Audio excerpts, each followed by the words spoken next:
Hello everyone, আসসালামু আলাইকুম। Physics চর্চালয়ের পক্ষ থেকে সবাইকে স্বাগতম জানাচ্ছি। আজকে আমরা পদার্থবিজ্ঞানের একটি মোস্ট ইম্পর্ট্যান্ট সৃজনশীল প্রশ্ন নিয়ে আলোচনা করব, যে প্রশ্নটি মূলত কাজ ক্ষমতা শক্তি অধ্যায় থেকে আসা। তো ময়মনসিংহ বোর্ড 2025 সালে এই প্রশ্নটি এসেছিল। তো আমরা সলিউশন শুরু করি। আমরা সলিউশনের গ পার্টটা আগে দেখব। আমরা এখান থেকে সলিউশন আমরা গ পার্ট আগে দেখব।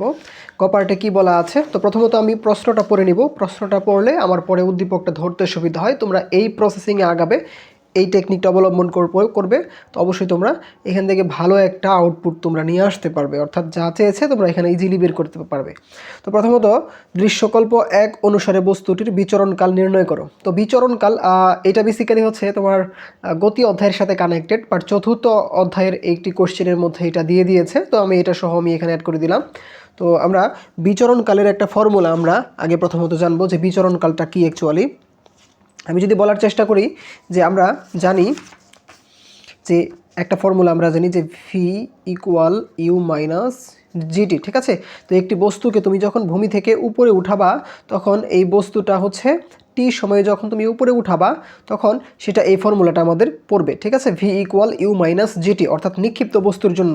তো এই ক্ষেত্রে আমরা কি করব, নিক্ষিপ্ত বস্তুর ক্ষেত্রে সর্বোচ্চ উচ্চতায়, অর্থাৎ নিক্ষিপ্ত বস্তুর ক্ষেত্রে উপরে উঠানোর জন্য যে বেগটা ভিটা শূন্য হয়ে যাবে, অর্থাৎ নিক্ষিপ্ত বস্তুর ক্ষেত্রে শেষ বেগটা শূন্য।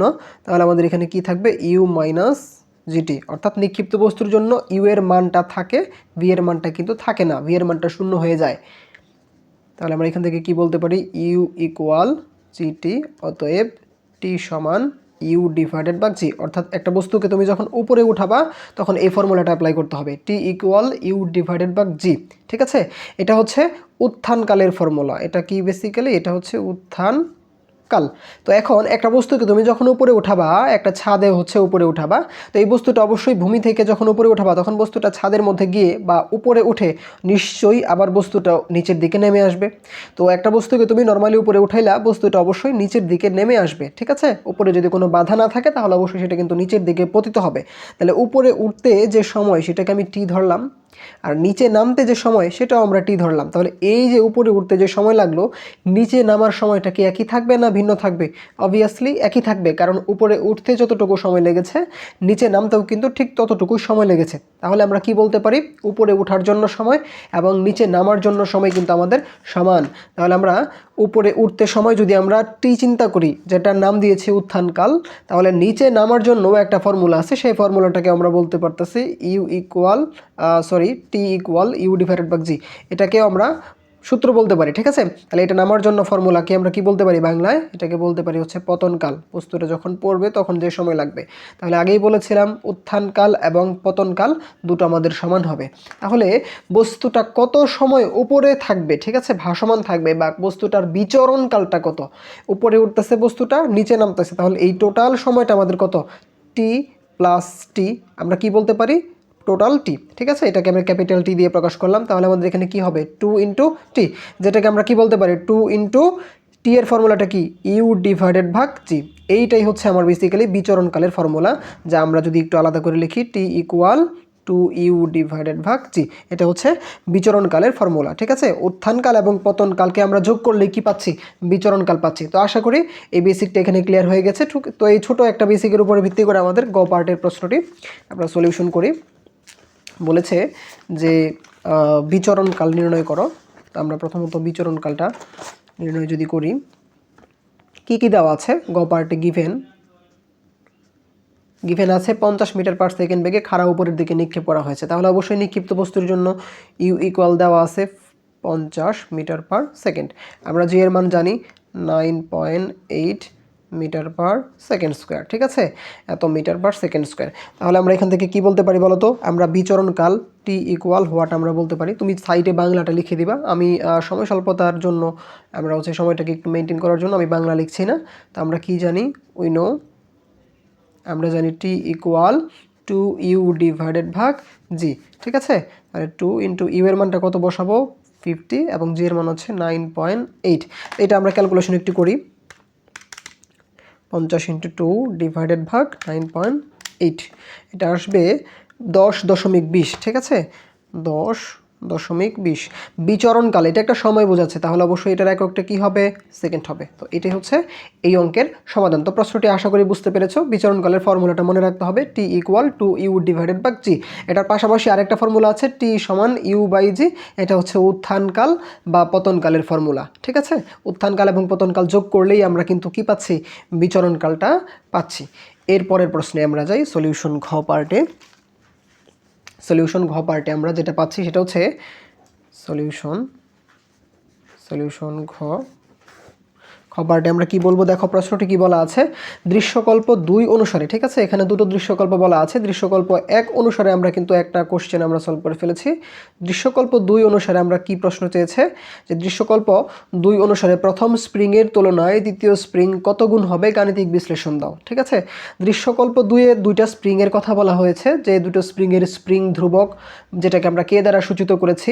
তো কে এর মান হচ্ছে কত? প্রথম স্প্রিংয়ের জন্য কে এর মান হচ্ছে 1 দিয়ে 5টা শূন্য, অর্থাৎ আমাদের এখানে 1 lakh joule per metre square, এবং কে টুর মান হচ্ছে কত? 5 lakh joule per metre square, ঠিক আছে? অনেকটা বড় মান।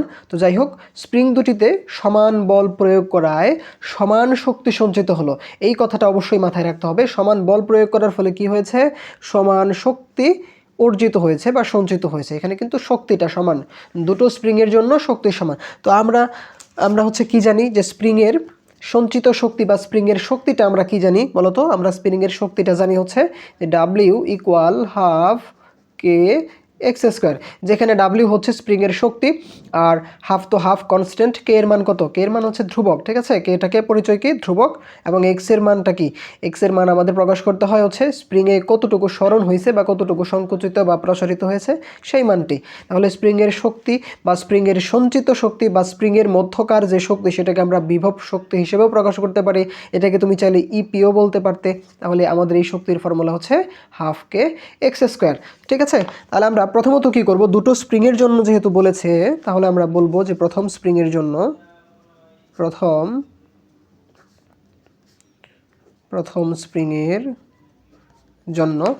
স্প্রিংয়ের জন্য আমরা কি দেওয়া আছে এখানে বলো তো?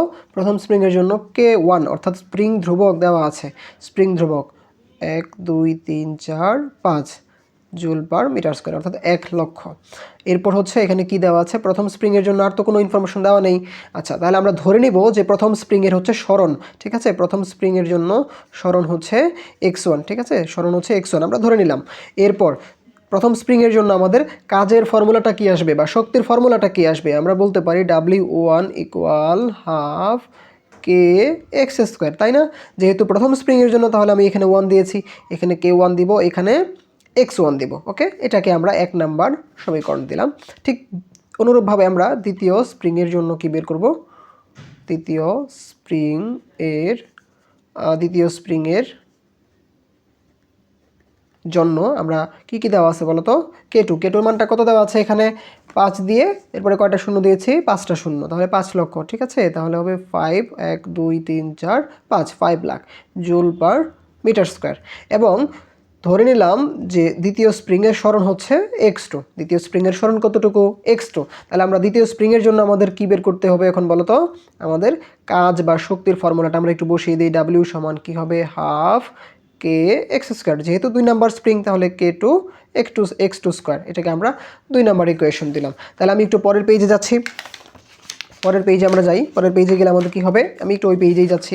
দেখো, আমরা 1 নাম্বার, অর্থাৎ 1 নাম্বারে কি ছিল? 1 নাম্বার ছিল এই সমীকরণটা, এবং 2 নাম্বার। 1 নাম্বারকে যখন আমরা 2 নাম্বার দ্বারা ভাগ করব, তখন কি আসে? দেখো, আমরা একটু ভুল বলেছি এখানে, আসলেই বুঝতে হবে একটু, এক্সট্রিমলি সরি। তো এখানে আমরা ভাগ করব না। প্রশ্নে কিন্তু বলেছিল যে একটি প্রথম স্প্রিংয়ের তুলনায় দ্বিতীয় স্প্রিং কত গুণ হবে, ঠিক আছে? কত গুণ হবে। তাহলে এটা করার জন্য আমাদের কি করতে হবে? আমরা কি ভাগ করব, নাকি আমরা গুণ করব, নাকি যোগ করব, নাকি আমাদের এটা ইকুয়াল ধরবো? আমরা বলো তো কি করব? এখানে বলেছিল যে স্প্রিং দুটিতে বল প্রয়োগ করায় সমান শক্তি সঞ্চিত হলো, ঠিক আছে? সমান শক্তি সঞ্চিত হলো। তাহলে আমাদের এখানে শক্তিটা কি হবে? সমান হবে। W1 এবং W2 আমরা কি করব? সমান ধরবো, ঠিক আছে? আমাদের এখানে চাইলে 1 নাম্বার 2 নাম্বার আমরা না দিলেও পারতাম, যাই হোক দিয়েছি, সমস্যা নাই। তাহলে আমরা এখন বলবো শর্ত মতে, ঠিক আছে? শর্ত মতে তো প্রত্যাশা রাখি দেখা যাচ্ছে আশা করি। তো শর্ত মতে হচ্ছে W1 ইকুয়াল W2। W1 এর ফর্মুলা আমরা বসিয়ে দিই simply half K1 x1 square half K1 x1 square equal half K2 x2 square, অর্থাৎ প্রথম স্প্রিংয়ের শক্তি এবং দ্বিতীয় স্প্রিংয়ের শক্তি আমরা এখানে বসিয়ে দিয়েছি, আর কিছুই না। তাহলে এখানে আমরা কি করতে পারি বলো তো? আমরা এখান থেকে যে কাজটা করব সেটা হচ্ছে যে উভয় পক্ষ থেকে আমরা কি করব, হাফ হাফ কেটে দিব। তাহলে কি থাকবে, K1 x1 square equal K2 x2 square. এরপর এখন আমরা কি করতে পারি চাইলে বলো, আমরা এক্সকে এক পাশে রাখি, অর্থাৎ x1 স্কোয়ার ডিভাইডেড ভাগ x2 স্কোয়ার সমান K2 ডিভাইডেড ভাগ K1। তাহলে এখান থেকে আমরা রুট ওভার করে দিতে পারি চাইলেই। রুট ওভার করে দিলে আমরা কি করব, রুট ওভার করে দিলে আমরা এখানে x1 বাই x2 থাকবে, এখানে হবে কি K2 বাই K1। ঠিক আছে, তাহলে আমরা মানগুলো যদি একটু বসিয়ে দিই, তাহলে দেখো আমাদের মানগুলো বসিয়ে দিলে কি হয়, 5 লাখ ডিভাইডেড ভাগ 1 2 3 4 5 1 লাখ। তাহলে এখানে আমরা যদি ক্যালকুলেশনটা করি কেমন আসে, এখানে আসার কথা হচ্ছে পাঁচটা শূন্য কাটা যাবে এখান থেকে। দেখো আমরা এখানে কি বলতে পারি, আমরা এখান থেকে কি করতে পারি বলো তো, আমরা হচ্ছে জাস্ট 5টা শূন্য কেটে দিব। 5টা শূন্য কেটে দিলে আমাদের এখানে কি থাকবে, রুট 5 থাকবে। ঠিক আছে, তাহলে আমাদের হচ্ছে x1 equal root 5 into x2 হয়ে যাচ্ছে। তাহলে আমরা এখানে কি বলবো, প্রশ্নে বলেছিল যে প্রথম স্প্রিংয়ের তুলনায় দ্বিতীয় স্প্রিং কত গুণ হবে। ঠিক আছে, তাহলে আমাদের প্রথম স্প্রিংয়ের তুলনায় দ্বিতীয় স্প্রিংটি আমাদের হবে কত গুণ বলো তো, কত গুণ হবে এখানে আমরা এই যে এটাই বলে দেবো, জাস্ট আর কিছুই না, x1 equal root 5 into x2। এটাই হচ্ছে আমাদের ম্যাথের অ্যান্সার, অর্থাৎ প্রথম স্প্রিংটি দ্বিতীয় স্প্রিংয়ের তুলনায় রুট 5 গুণ, এই আর কি। এটাই হচ্ছে এই প্রশ্নের সমাধান। সো এখানে কি মনে রাখতে হবে, স্প্রিংয়ের সঞ্চিত শক্তি যেটার ফর্মুলা হচ্ছে হাফ কে এক্স স্কোয়ার, এই ফর্মুলাটা মনে রাখতে হবে। দুইটা স্প্রিংয়ের জন্য আমাদের দুইটা ফর্মুলা অ্যাপ্লাই করে দেন হচ্ছে সমান দেখাতে হবে। সমান শক্তি কেন, এখানে সমান বলে দিয়েছে যে সমান শক্তি সঞ্চিত হবে। তো এই ছিল আজকের প্রশ্নের পর্যালোচনা। তো প্রত্যাশা রাখি ম্যাথটি তোমরা বুঝতে পেরেছ। তো হচ্ছে যে ম্যাথটি করালাম তোমরা এই ম্যাথটি বাসায় প্র্যাকটিস করবে, চর্চা করবে, তাহলে তোমাদের কাছে ইজি লাগবে। তো আমাদের পরবর্তী কোনো এপিসোডে দেখা হবে। ধন্যবাদ সকলকে।